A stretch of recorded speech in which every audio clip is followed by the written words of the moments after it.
स्वामी समर्थांच्या दरबारात अनेक सेवेकरी होते. त्यामध्ये सुंदराबाई नावाची एक हावरट सेवेकरी होती. ती खरीतर सोलापूरची राहणारी होती, पण तिच्या पायाला काही रोग जडल्यामुळे ती अक्कलकोटला स्वामींची सेवा करण्यासाठी आली होती. स्वामी बऱ्याच वेळेस चोळप्पाकडेच असायचे. स्वामींची सेवा करायची म्हणून तिने चोळप्पाशी ओळख वाढवली. चोळप्पाला ती स्वामी सेवेत मदत करायची. एक दिवस स्वामी चोळप्पाला बोलले, "छोळ्या, या सुंदराबाईला तू फार जवळ करू नकोस, ती तुझ्या डोक्यावर एक दिवस मिऱ्या वाटेल." स्वामींचे हे शब्द खरे ठरले. सुंदराबाईने स्वामींकडे येणाऱ्या हजारो भक्तांकडून वेगवेगळ्या मार्गाने पैसे काढायला सुरुवात केली. जे पैसे द्यायला नकार देत त्यांना ती स्वामींचे दर्शन घेऊ देत नसे.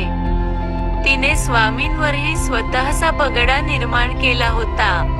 तिची पूर्व पुण्याई होती म्हणून स्वामींनी तिला दूर लोटले नव्हते. एकदा एका भक्ताने सुंदराबाईला पैसे न देता स्वामींना स्वतः जाऊन पेढे भरविले. तशी सुंदराबाई एकदम चवताळली. स्वामीकडे धावत गेली आणि त्यांना सांगितले, "पेढे खायचे नाहीत."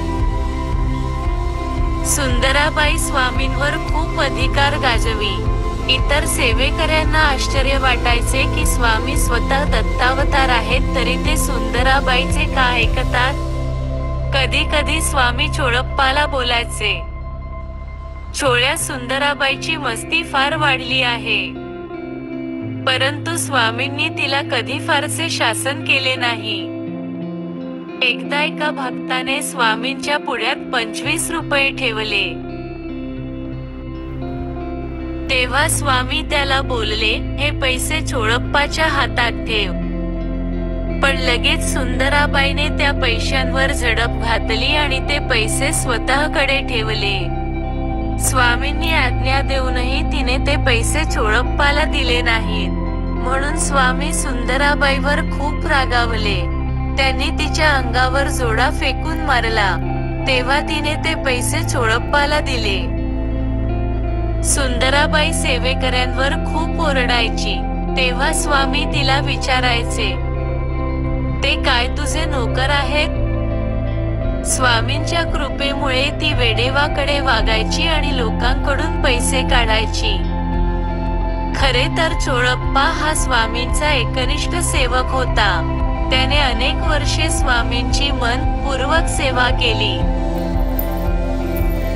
पण नंतर त्याला पण पैशांचा रोग जडला.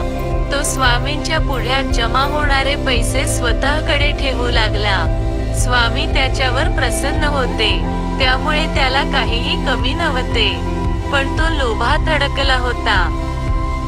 एक चोळप्पाने स्वामी समोरचे पैसे उचलले पण स्वामी काहीही बोलले नाहीत. स्वामी आसनांवरून उठले आणि फडके हातात घेऊन बोलले, "अलख निरंजन." तेव्हा स्वामी समोर असलेल्या लोकांनी त्या फडक्यात पैसे टाकायला सुरुवात केली. योगायोगाने 125 रुपये जमले. तेव्हा स्वामी चोळप्पाला बोलले, "छोळ्या, गेले काही दिवस तू माझ्या पुढे ठेवलेले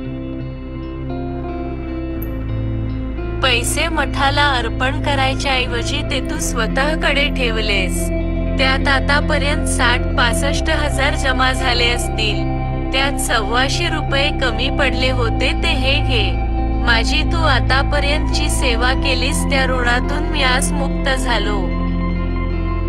स्वामींचे बोलणे ऐकून चोळप्पा गांगारून गेला. शिवाय त्याला लाज वाटू लागली म्हणून तो तिथून निघून गेला.